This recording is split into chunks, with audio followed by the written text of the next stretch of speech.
आस था हर राह में, आस था हर चाह में, आस था हर भाव में, आस था सद्भाव में।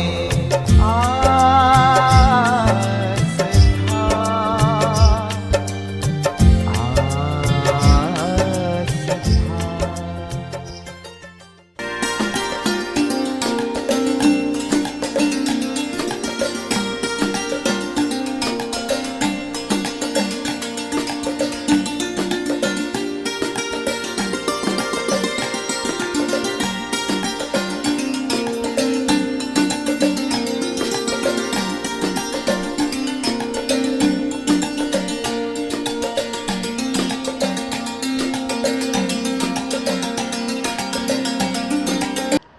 नारायणं नमस्कृत्य नरं चैव नरोत्तमं देवीं सरस्वतीं व्यासं ततो जयमुदीरयेत्। चन्द्रशेखर चन्द्रशेखर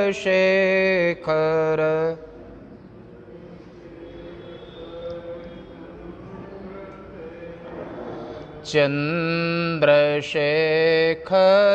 पाहि माम्।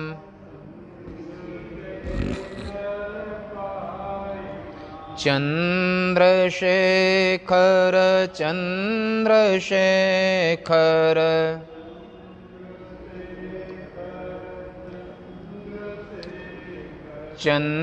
चन्द्रशेखर रक्ष माम्।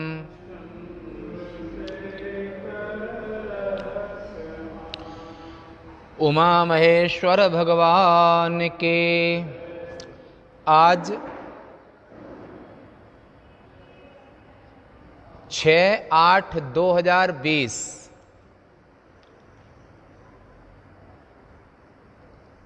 भाद्र कृष्ण पक्ष तृतीया इंदौर शहर में गीता भवन ट्रस्ट की ओर से समायोजित चातुर्मास के अंतर्गत प्रातः काल के सत्र में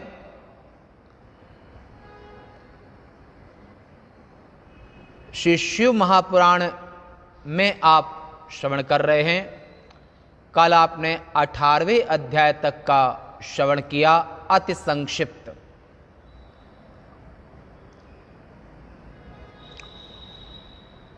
पूरे श्लोकों का नहीं, पर भावात्मक आप कल 18वें अध्याय का श्रवण किया। आज 19वें अध्याय में बहुत सुंदर प्रसंग है। विद्येश्वर संहिता में 19वें अध्याय में आज श्रवण करेंगे। यह अध्याय छोटा है, कल तो 150 से ऊपर श्लोक थे, इसमें लगभग 37 श्लोक हैं, छोटा है। और आज का विषय बहुत अच्छा है। आज का जो विषय है वो पार्थिव शिवलिंग का महात्मा, पूजन, फल, पार्थिव शिवलिंग के विषय में। सौनकादि ऋषियों ने सूत जी से इस तरह से पूछा, सूत सूत चिरंजीव धन्यस्त्वं शिव भक्तिमान सम्यग उक्तस्त्वया लिंग महिमा सत्फल प्रद। हे सूत जी, आप चिरकाल तक जीवित रहें। पुण्यात्माओं की आयु तो ज्यादा होना ही चाहिए। सभी ऋषियों ने कहा एक मत से कि आप चिरकाल तक जीवित रहें, चिरंजीव। आप धन्य हैं, आप धन्यस्त्वम शिव भक्तिमान। भगवान शिव के प्रति आपके दिल में अपार प्यार है, प्रेम, स्नेह है, भावना है, भक्ति है। अब शिवभक्त होने के नाते से हम ये प्रार्थना करते हैं कि आपने शिवलिंग की महिमा पहले बताई तो है, पर मन में संतोष नहीं हुआ है, हम और सुनना चाहते हैं। तो उस महिमा के विषय में, जो शिवलिंग की महिमा के विषय में सुनना चाहते हैं कि किस प्रकार वो शिव पूजन, शिव कृपा और शिव सेवा कर फल सुत सोई। सबसे बड़ा लाभ, शिव सेवा कर फल सुत सोई, अविरल भगति राम पद होई। और हम शिव सेवा के विषय में सुनना चाहते हैं कि शिव कृपा, शिव सेवा से और क्या फल होता है, सफलता को किस प्रकार देती है, और इसका वर्णन भलीभांत हम आप कर चुके हैं, पर और इससे ज्यादा भी सुनना चाहते हैं। यत्र पार्थिव माहेश लिंगस्य महिमाधुना सर्वोत्कृष्टस्य कथितो व्यासतो ब्रूहितं पुनः। सर्वश्रेष्ठ, कल भी आपने कई शिवलिंग के विषय में सुना था, और ये पुराण का ये 24,672 श्लोकों में सनातन धर्म के आराध्य, सनातन धर्म में जिसको पुरुष मानते हैं, विषय मानते हैं, प्रतिपाद्य ब्रह्म स्वरूप भगवान शिव के विषय में सुनेंगे पूरा पूरा। सर्वश्रेष्ठ पार्थिव महेश्वर शिवलिंग की महिमा संक्षेप से कही थी आपने पहले।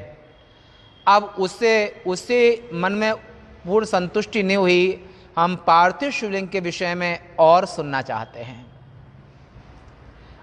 और पास में जब सुनाई सुविधा रहेगी। हाँ हाँ, ऐसे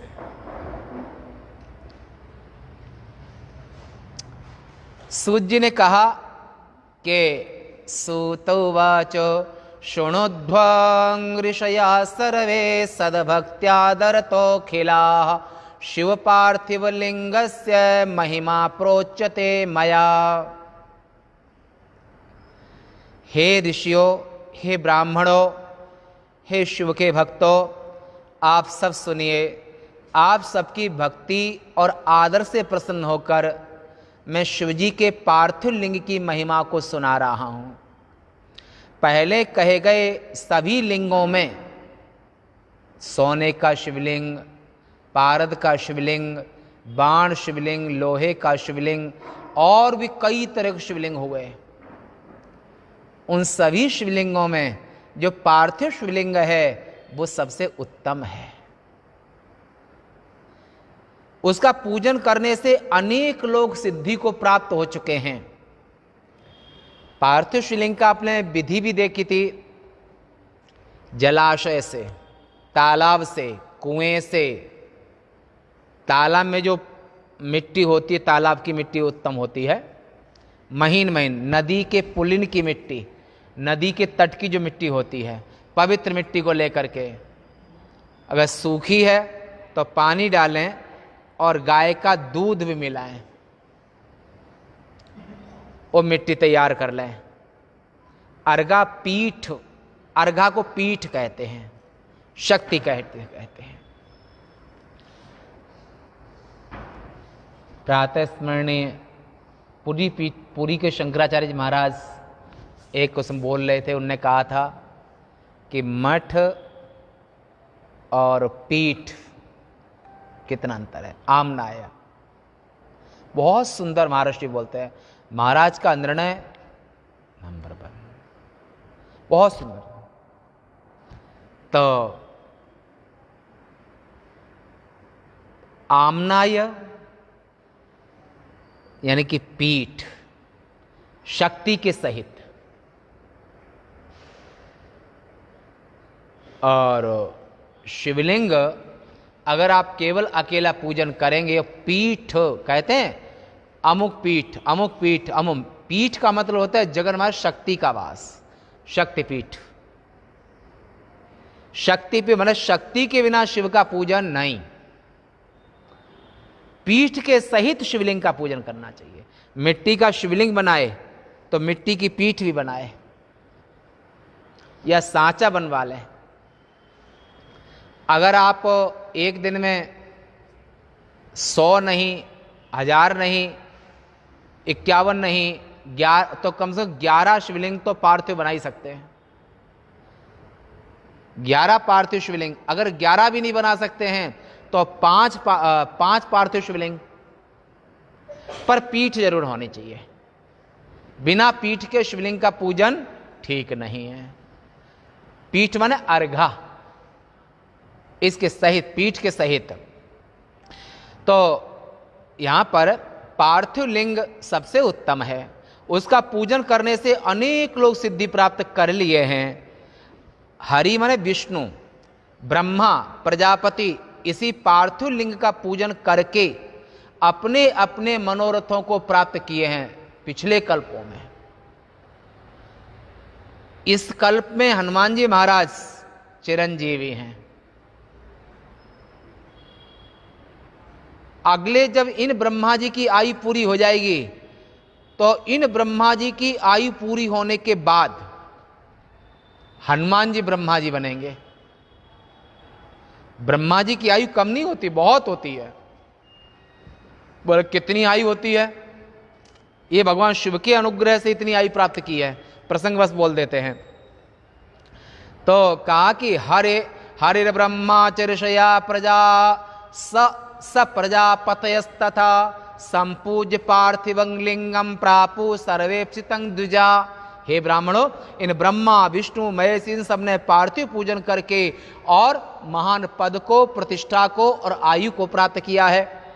अब भगवान शिव के अनुग्रह से पिछले कल्प में हैं तो कैसे, तो ब्रह्मा जी की आयु आज देख लेते हैं कि ब्रह्मा जी की कितनी आयु है। वो सुनिए, 24 घंटे का दिन रात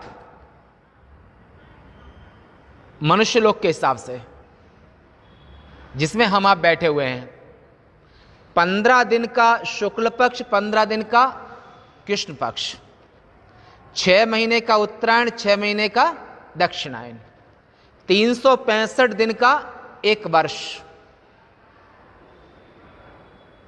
हमारे तुम्हारे बीच में। ऐसे ऐसे 4,32,000 वर्ष का कलयुग, इससे 2 गुना कलयुग से 2 गुना द्वापुर, 8,64,000 वर्ष का। कलयुग से 3 गुना त्रेता, कलयुग से 4 गुना सतयुग।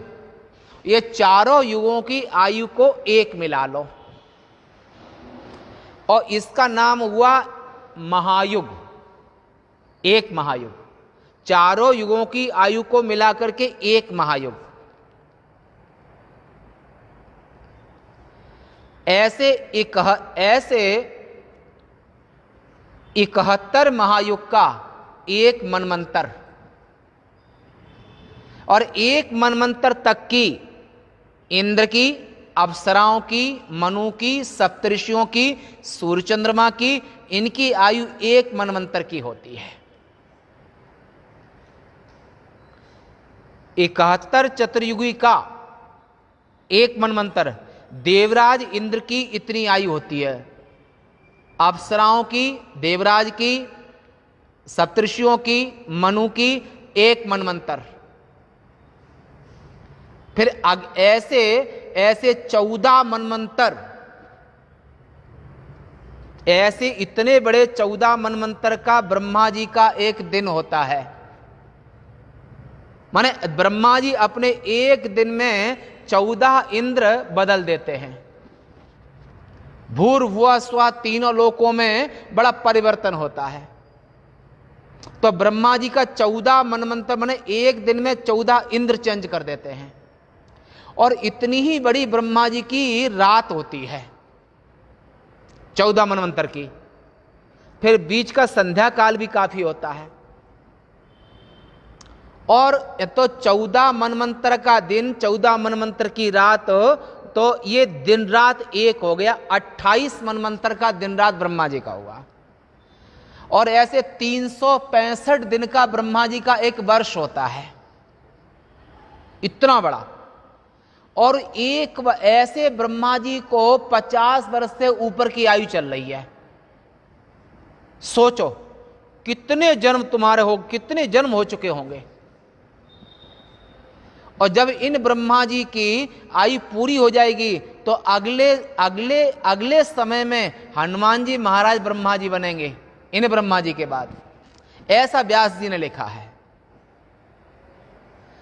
तो इन देवताओं ने, इन भगवान विष्णु ने और ब्रह्मा जी ने, इन सभी ने भगवान महादेव के अनुग्रह से इतने पद, प्रतिष्ठा, आयु, लोकाधिपति और निग्रह अनुग्रह कर्तुम क्षमा, माने शाप वरदान देने का सामर्थ्य ये भगवान शिव के अनुग्रह से प्राप्त किया।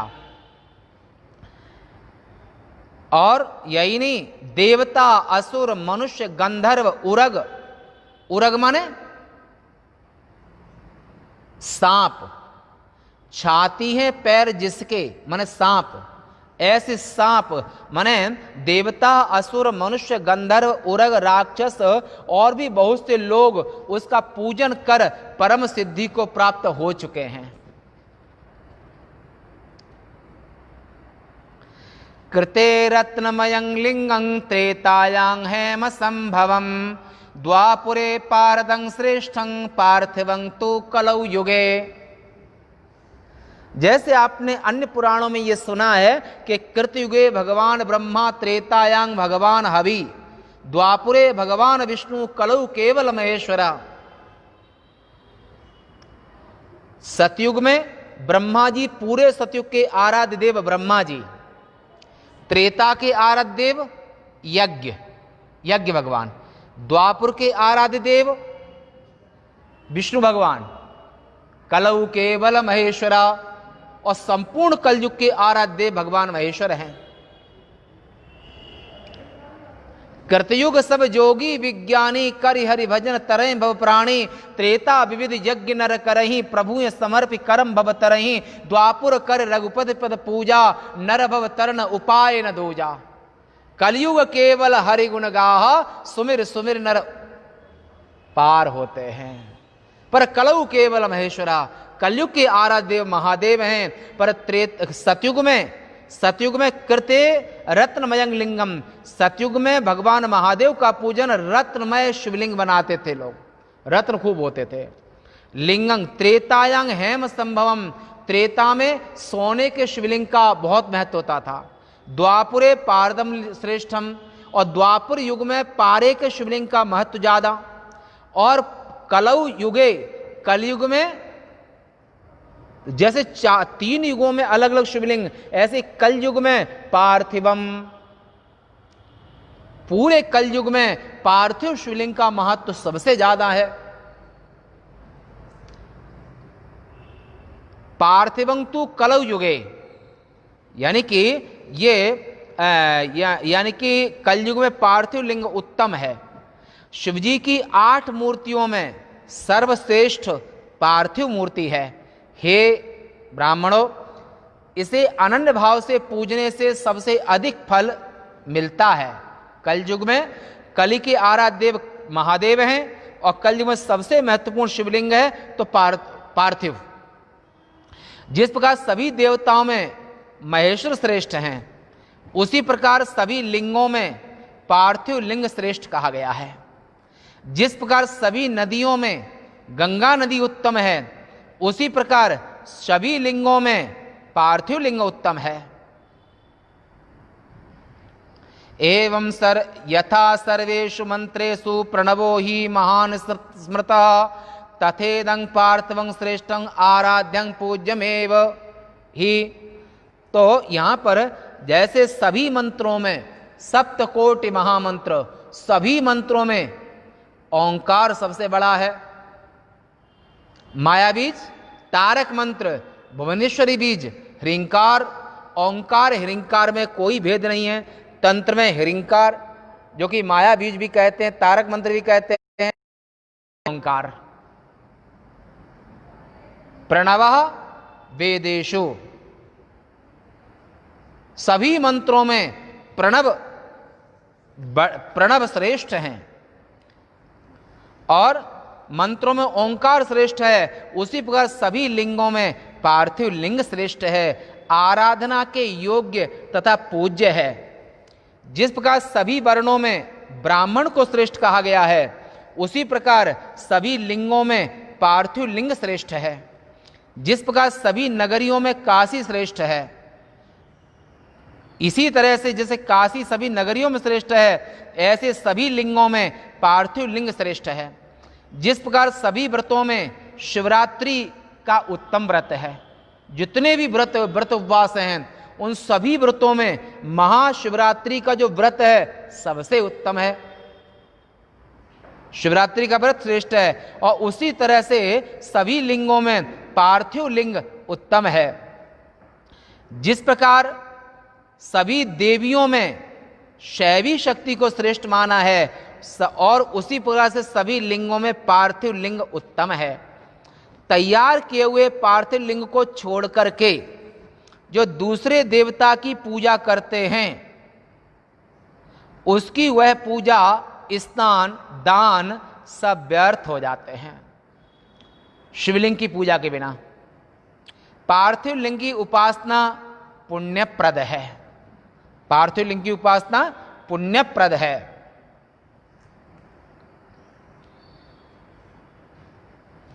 उसे करने वाला धन्य है और इससे आयु बढ़ती है।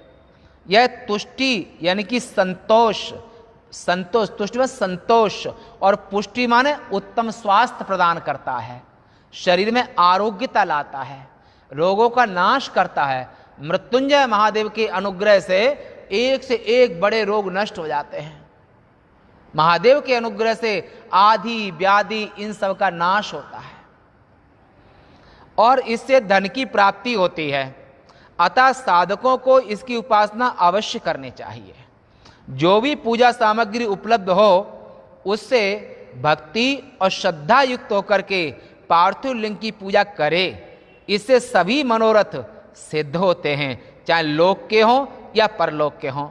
जो पार्थिव लिंग को बना करके और शुभ वेदी में रख करके, वेदी का अर्थ पीठ, अर्घा। एक याद होगा आपको, एक दद्दा जी थे, याद है? याद आया आपको? अब तो शरीर छूट गया उनका।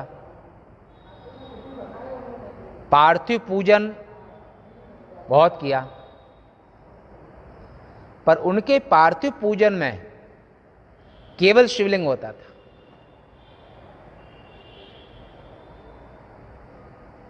तो ये कोई आगे ना करे, केवल पार्थिव शिवलिंग जो है ना, केवल शिवलिंग का पूजन नहीं।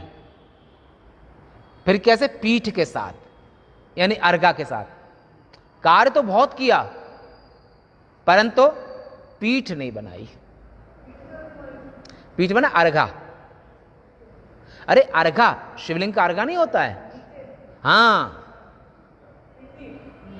पिंडी शिवलिंग हो गया। जलहरी, हाँ, जलहरी के बिना शिव पूजन नहीं। चाहे मिट्टी का शिवलिंग बनाओ, पार्थिव हो या धातु, किसी को बिना जलहरी का नहीं, निषेध किया व्यास जी ने। पूरा फल नहीं मिलता है। और तो करोड़ों लाखों बनाते थे परंतु अर्घा किसी में नहीं। याद है? अर्घा नहीं होता था। तो यहां पर कहा कि बिना पीठ के, यानी कि जो वेदी में रखकर उसकी पूजा करता है वह इसी जन्म में धनवान तथा श्रीमान होकर के अंत में रुद्र हो जाता है। यद्यपि ऐसा नहीं, शिव पूजा तो कैसे भी हो खराब नहीं होती है, फल उसका भी है, पर पूरा पूजन है वो अकेले शिव पूजन का, अकेले शिवलिंग का पूजन निषेध किया है। पीठ के सहित होना चाहिए, माने शक्ति के सहित होना चाहिए। शक्ति से रहित नहीं है, तो इसलिए पीठ के सहित होना चाहिए। और उसका दर्शन, और ऐसा जो महापुरुष है वह जो अर्घा के सहित शिव पूजन रोज करता है, उसका दर्शन, उसका स्पर्श, उसका दर्शन, उसकी वाणी, और वो शिवतुल्य होता है। उसका दर्शन स्पर्श करने से मनुष्यों के पापों का नाश होता है। ऐसे शिव भक्त का, वह ज्ञानी है, जीवन मुक्त है, उसके दर्शन मात्र से संसारियों को सुख और भोग, अंत में मुक्ति मिलती है। संत दर्श जिम पातक टरई। क्यों? शिव पूजन करने वाला शिव रूप होता है। नित्य रुद्राक्ष, नित्य भस्म चंदन और डेली शिव पूजन। चारों मठ हैं आमनाय, श्रृंगेरी, पूर्वामनाय जगन्नाथपुरी, द्वारिका पुरी में, सोमनाथ पास में, और ज्योतिष मठ में। जब भगवान शिव ने ही शंकर अवतार में जब आए तो वैदिक सनातन धर्म की स्थापना करने के लिए, तो चारों मठों में शंकराचार्य जी महाराज का दिया हुआ आज भी जो शिवलिंग है, चारों मठों के आराध्य, जो क्योंकि वो आत्मलिंग शिव का है, जो शंकरम शंकराचार्यम। आदि शंकराचार्य जी स्वयं शंकर थे, और उनने अपने हाथों से चारों शिष्यों को, चारों मठों के आराध्य रूप में वो शिवलिंग प्रदान किया था। और वो शिवलिंग और चारों मठों के शंकराचार्य जी उनको हमेशा अपने पास ही रखते हैं। हाँ, कोई बात नहीं। तो ये हुआ, और ये हमने कब देखा? अभी इसी जनवरी में इस शरीर की जब षोडशी दीक्षा हो रही थी पुरी वाले शंकराचार्य जी से, तो शंकराचार्य जी महाराज जहाँ पर बैठे थे, तो वहीं जो उनके दर्शन किए हमने, तो जो आदि शंकराचार्य जी का दिया हुआ जो शिवलिंग साथ में थे, साक्षी थे, उनके सानिध्य में दीक्षा, इसी वर्ष में जो हमारी दीक्षा हुई, तो आदि शंकराचार्य जी के हाथ दिया हुआ शिवलिंग, वो भी उनके साक्ष्य में ही ये सब कार्य हुआ। महासौभाग्य। चारों मठों के आराध्य देव महादेव हैं, और आदि शंकराचार्य जी ने चारों मठों में अपने हाथ से 4 शिवलिंग दिए। शंकराचार्य जी चेंज होते रहते हैं, परंतु आदि शंकराचार्य जी के द्वारा दिए हुए जो शिवलिंग हैं, वो जो आएंगे उनके आराध्य, उनके आराध्य, और डेली पूजन होता है। तो ऐसे यहां पर जो शिव पूजन रोज करते हैं ऐसा, तो उनकी सेवा करने से, शिव भक्ति की सेवा करने से सुख, भोग और अंत में मुक्ति मिलती है, ऐसा यहां पर कहा। शिवं यः पूजे नित्यं कृत्वा लिंगं तु पार्थिवम यावत् जीवन पर्यंतं स यात शिव मंदिरम। माने कैलाश, भगवान शिव के लोक को जाता है। मृतेना प्रमितान वर्षान शिवलोके हि तिष्ठते सकामः पुनरागत्य राजेंद्रो भारते भवेत। भारत देश में और ऐसे जो पार्थिव शिवलिंग बनाकर और जीवन पर्यंत प्रतिदिन शिव की पूजा करता है, वह अंत में शरीर छूटने के बाद शिवलोक को जाता है, और शिव के साथ में असंख्य वर्षों तक, वर्ष की कोई सीमा नहीं है, असंख्य वर्षों तक भगवान शिव के साथ में शिवलोक में रहता है। फिर वहां से शिवलोक में निवास करता है। तदनंतर भारत देश में, जन्म भारत देश में होगा, फिर उसका भारत देश में जन्म लेने के लिए बहुत पुण्य चाहिए। धन्यास्तुते भारत भूमि भागे, भारत देश का जन्म बहुत पुण्य चाहिए इसमें।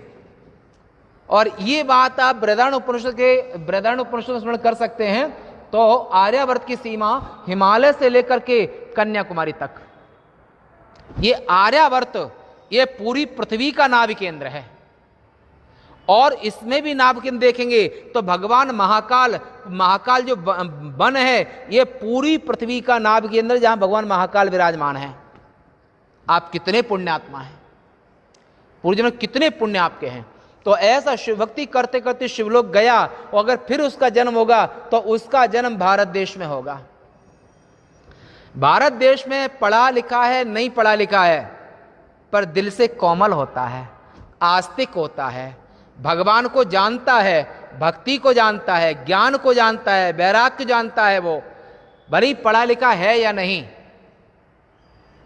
स्वभाव से जानता है।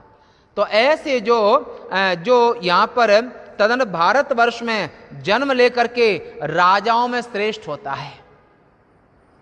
पूर्व जन्म के पुण्य प्रताप से इस देश में राजा बनता है। और निष्काम भावना से जो उत्तम पार्थिव, माने निष्काम भावना से जो उत्तम और पार्थिव लिंग की पूजा करता है, वह चिरकाल तक शिवलोक में रह करके अंत में सायुज्य मुक्ति को प्राप्त कर लेता है। ब्राह्मण यदि पार्थिव शिवलिंग की पूजा नहीं करता है तो वह शूल प्रेत, माने भाला से बिना हुआ व्यापक घोर नरक में पड़ता है। एक बात हमको याद आ गई है पुराण की। लक्ष्मी जी ने भगवान नारायण से कहा कि हम आपके शिव भक्तों के घर नहीं जाऊंगे। बोला मेरे पुनः सुनिए। लक्ष्मी जी ने कहा कि मैं आपके ब्राह्मण भक्तों के पास नहीं जाऊंगी। बोला क्यों?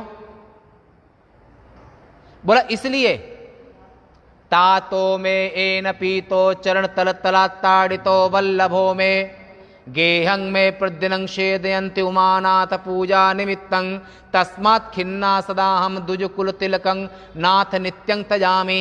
हे नाथ, हे स्वामी, मैं इसलिए ब्राह्मण भक्तों के पास नहीं जाऊंगी कि इन्होंने एक नहीं, हम लक्ष्मी जी कहती हैं, इन्होंने हमारे साथ में जिंदगी भर अपराध ही अपराध किए हैं। पहला अपराध, तातो में एन पीतो, जहां से मेरी उत्पत्ति हुई उसको पिताई तो कहते हैं, बेटी जहां से पैदा हो उसे पिता कहते हैं। तो मेरे पिता जो रत्नाकर हैं, समुद्र हैं, और उनको ही पी लिया अगस्त ने। चरण तल तला ताड़ितो वल्लभो में, माने पैर के तलवे से किसको मारा? पत्नी सबसे ज्यादा अगर प्रेम करती तो किससे करती है? पति से करती है, प्राण वल्लभ है। उससे ज्यादा पहले सुहाग फिर संतान, नारी धर्म होता है। आर्य नारी का कर्तव्य धर्म है कि पहले सुहाग फिर संतान। पहले संतान नहीं होती है, पहले सुहाग। संतान से ज्यादा कदर सुहाग की करती है। और तो इसलिए आप मेरे परमेश्वर हैं। कोई पत्नी कैसे सह सकती है उसके पति की छाती में कोई लात मारे? चरण तल तला ताड़ितो वल्लभो में, हे प्राणनाथ, आपकी छाती में, भृगु महाराज भी ब्राह्मण थे, उनने आपकी छाती में लात मारी। और कौन सा अपराध? तीसरा, गेहंग में प्रद्यनं छेदयन्ति, लक्ष्मी का कौन सा वृक्ष है? बेल का पेड़। बेल का पेड़ लगाना, सेवा करना और उसके नीचे जप करना समृद्धि कारक होता है, लक्ष्मी का भाव नहीं होगा है? तो गेहंग में प्रद्यनं छेदयन्ति, हमारा जो घर है, जो बेल का पेड़ लक्ष्मी जी का स्थान है। तो बेल के पत्तों को लेकर के, बिलपत्र को लेकर के और पूजा अर्चा शिव जी की करेंगे। गेहंग में प्रद्यनं छेदयन्ति, हमारे माने बेल के पत्तों को रोज तोड़ते हैं। किसके लिए? उमानाथ पूजा निमित्तम, उमानाथ की पूजा करेंगे और हमारे घर को नष्ट करेंगे।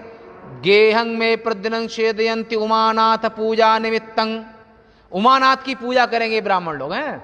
और तस्मात् खिन्नाहम, और भी हैं, इसलिए मेरे पिता का अपमान किया, पति का अपमान किया, घर को उजाड़ा, और क्या बाकी बचा। तस्मात् खिन्ना सदा हम, हे स्वामी इसलिए मैं ब्राह्मणों के घर नहीं जाऊंगी। तस्मात् खिन्ना हम, बोला एक ब्राह्मण को न द्विज कुल तिलकम, ब्राह्मण परिवारों का ही त्याग करती हूं। द्विज कुल तिलकम नाथ नित्यम त्यजामि, मैं इनके यहां पर नहीं जाऊंगी, मैं वैश्य के यहां पर रह जाऊंगी, राज लक्ष्मी रह के होके रहूंगी। और ये आपने पहले से देखा भी होगा, गरीब ब्राह्मण था, सतयुग में, त्रेता में, द्वापर में, कलयुग में भी ये कमी नहीं है। बोलो शंकर भगवान के। तो नाथ नित्यं त्यजामि, परंतु कहा कि और जो ब्राह्मण होकर के और भगवान शिव की भक्ति नहीं करता है, शिव की पूजा नहीं करता है, वो भाला से बिंधे हुए नरक को प्राप्त करता है। इसलिए ब्राह्मणों के आराध्य देव महादेव, क्षत्रियों के आराध्य देव लक्ष्मी और नारायण विष्णु भगवान, और वैश्यों के आराध्य देव जो न अतिथि प्रिय शिव भक्त सजानो, सोची वैश्य कृपण धनवानो। बनिया होते हुए और धनी होते हुए और दान नहीं करता है, शिव भक्ति नहीं करता है, शिव भक्तों की सेवा नहीं करता है, वो वैश्य सोचने योग्य है। सोचिए वैश्य कैसा, कृपण धनवानु, जो न अतिथि प्रिय शिव भक्त सुजानु। वैश्य को तो शिव भक्ति, वैश्य को तो कुल से शिव भक्ति करना ही चाहिए।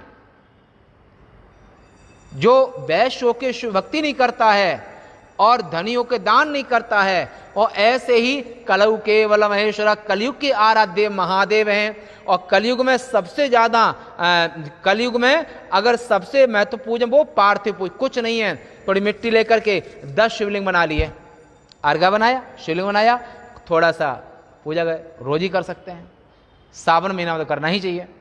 अगर नहीं बना सकते हो तो मंदिर में आकर के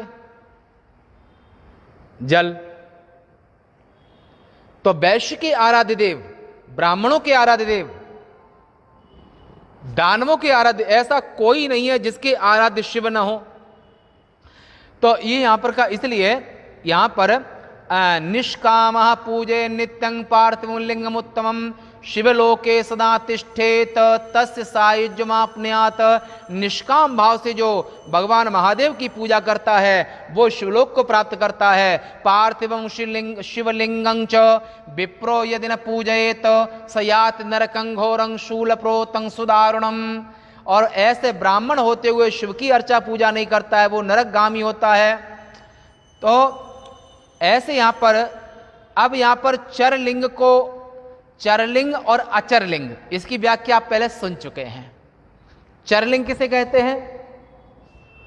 शरीर जो चल फिर रहे हैं, हमारे तुम्हारे सबके शरीर, कीड़े मकोड़े, पशु पक्षी, गाय बैल भैंस, जितने भी शरीर हैं वो भगवान महादेव के ही लिंग हैं, महादेव के ही चिन्ह हैं, महादेव के वो महादेव ही उस रूप में है। जितनी पृथ्वी, जितना भी सृष्टि है वो संपूर्ण सृष्टि में जीव रूपेण प्राविशत, शिव रूपों में, शवात्मक शरीर में, शरीर चाहे जिसका भी हो वह, शरीर को शव कहते हैं, आत्मा को शिव कहते हैं, प्राण को शिव कहते हैं। और ऐसे प्राण जिस जिस देह में प्राण है वो चरलिंग है। पेड़ पौधे वनस्पति पहाड़ पत्थर ये अचरलिंग है। यत्र यत्र मनो याति तत्र तत्र ब्रह्म दर्शनम। लोग कहते हैं पुराणों में ऐसा ऐसा, तुम पुराणों के रहस्य को समझो। श्रोत्रिय ब्रह्मनिष्ठ महात्मा से अगर पुराण पढ़ोगे तो पुराणों में कहीं भी संगति नहीं होगी। किस पर्पस से, किस उद्देश्य से, क्यों ऐसी बात कही गई है। और पूर्ण स्त्रीत्व भी अच्छा है, पूर्ण पुरुषत्व भी अच्छा है। अज्ञानी होना भी, वो भी सुख से रह लेता है, अज्ञानी है। ज्ञानी भी अच्छा है, अज्ञानी भी अपनी मस्ती में अज्ञान में जीता है। परंतु संशयात्मा विनश्यति, जो चौराहे पर खड़ा है उसकी जिंदगी तो बड़ी दयनीय होती है, बड़ी खतरनाक होती है। ऐसे ही पूर्ण ज्ञान भी अच्छा है, पूर्ण अज्ञान भी। अगर अज्ञानी मान लो तो ज्ञान करेगा, परंतु न ज्ञान है न अज्ञान है, यानी कि झोला छाप डॉक्टर, भगवान ही बचावे। आधजल गगरी छलकत जाए। अहंकार बहुत बड़ा है विद्वान होने का, और गुरुजनों के चरणों में बैठ के पूर्ण विद्या और पूर्ण तपस्या और पूर्ण सेवा की नहीं है तो शास्त्रों का रहस्य कैसे आएगा? देखिए, शास्त्र को खोलने के लिए, उपनिषदों को पढ़ने पढ़ाने के लिए मीमांसा, न्याय, व्याकरण, वैशेषिक सबकी आवश्यकता होती है। उसके बाद में उपनिषद का स्वाध्याय आता है। 2-4 श्लोक सीख लिए, भागवत रामायण कर लिए, तो उससे कोई विद्वान नहीं होता है। विद्वान बनने के लिए तो, और अर्थ बताने के लिए, और कहां पर किसका क्या अर्थ, क्या भावार्थ, उसका भाव, विभाव, अनुभाव, संचारी भाव, उद्दीपक भाव, एक एक के इतने 6 भाव होते हैं। वो मेहनत से और तपस्या से आएंगे, वर्षों की मेहनत से आएंगे। ज्ञात्वा शास्त्रदम और यमैष वृणते तेने लभ्या, और सरस्वती उपासना आप अगर 12-15 वर्ष करोगे तो भगवती की कृपा से तुम्हारे अंतःकरण में जैसे कोई विषय आएगा अपने आप खुल जाएगा। और अगर केवल थोड़ा बहुत पढ़ लिया और अहंकार आसमान छू रहा है, इनसे भगवान बचावे। लोग लाइक करने लगे, संगीत कर लेते हैं, ये कर लेते हैं, वो कर ले, लोगों के यहां पर थोड़ी 2-4 कथाएं कर ली, अब उनको अहंकार बहुत हो गया है। तो ना उनने व्याकरण पढ़ा न न्याय पढ़ा, जबकि अधीत व्याकरण काव्य कोशो अनधीत न्याय शास्त्रो बाला। काव्य कोश व्याकरण सब कुछ पढ़ लो, अगर न्याय दर्शन नहीं पढ़ा है तो विद्वत जगत में आप बच्चे के समान हैं। सभी दर्शन ये सब पढ़ने के बाद तब कहीं विद्वान बनता है। और इतना सब होने के बावजूद भी वेद के अर्थ को निकालने के लिए पूर्व मीमांसा पढ़ना भी जरूरी है।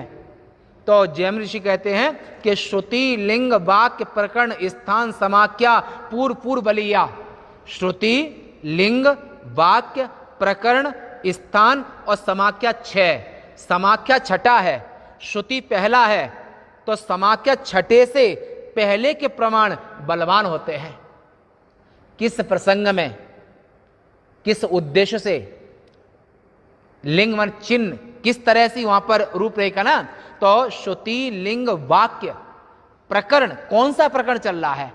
अगर प्रकरण चल रहा है सूर्पणखा का, और तुम उस बात सूर्पणखा के जैसी नारियों के विषय में वहां पर साहित्यकार महाकाव्य का कह रहे हैं, और उसका अर्थ तुम सब नारियों पर लगा दो, तो कैसी विद्वता। तो प्रकरण देखना चाहिए कि किस प्रकरण में कौन सी बात कही जा रही है, पात्र कौन सा है। तो सूर्पणखा एक पात्र हैं, सीता जी एक पात्र हैं, और सूर्पणखा के प्रसंग की बात आप पूरे संसार की नारियों में लगा दो तो कितना अनर्थ हो जाएगा, कितना अनर्थ हो जाएगा। तो इसलिए श्रुति लिंग वाक्य प्रकरण समाख्या, तो इन सब को देख करके तब कहीं किसी महाकाव्य का, ग्रंथ का, उसका आप अर्थ सारांश लगा सकते हो। विद्वता चाहिए।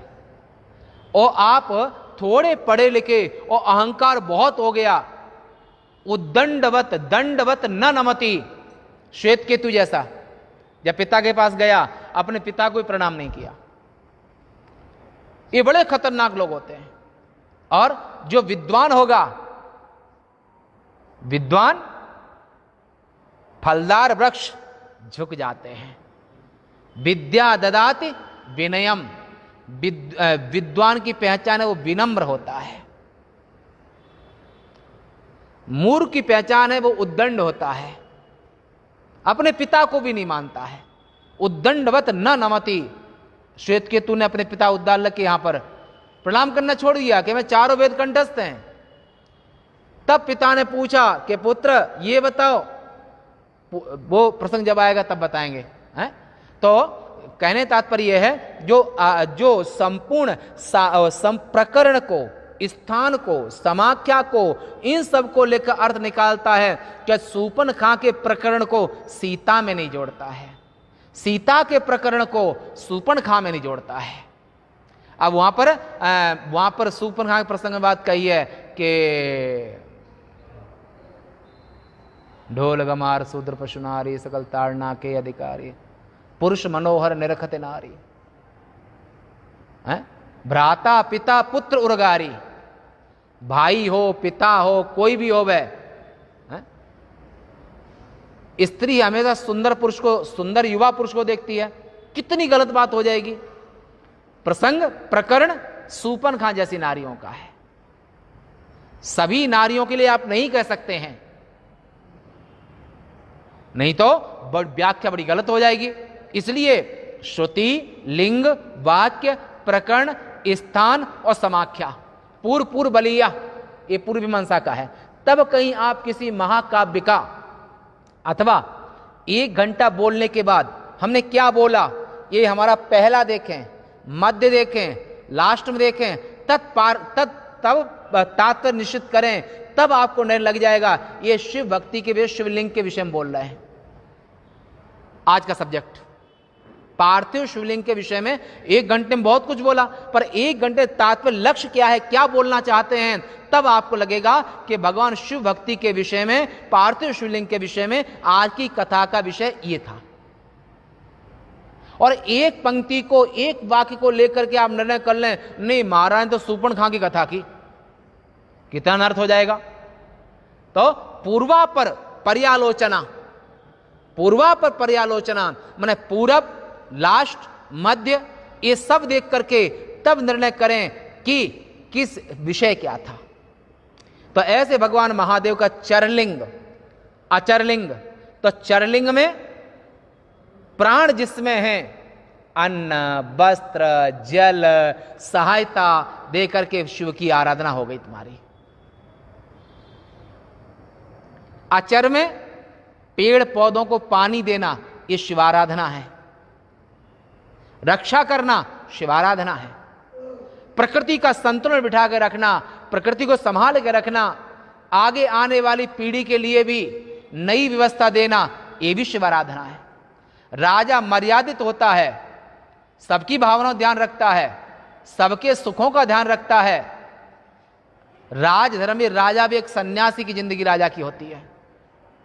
अपना निजी सुख दुख नहीं, सबके लिए उसका एक सिग्नेचर 135 करोड़ प्रजा के सुख दुख पर निर्भर करता है। सन्यासी किसी एक का नहीं होता है, राजा किसी एक का नहीं होता है, भगवान भी किसी एक के नहीं होते।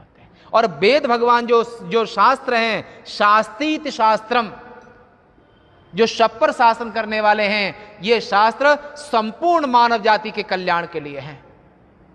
तो ऐसे चर शिवलिंग, अचर शिवलिंग, अखंडे स्थावरे पूजा न काम फलदायने प्रत्यवाय करी नित्यम इत्युक्तं शास्त्र वेद भी।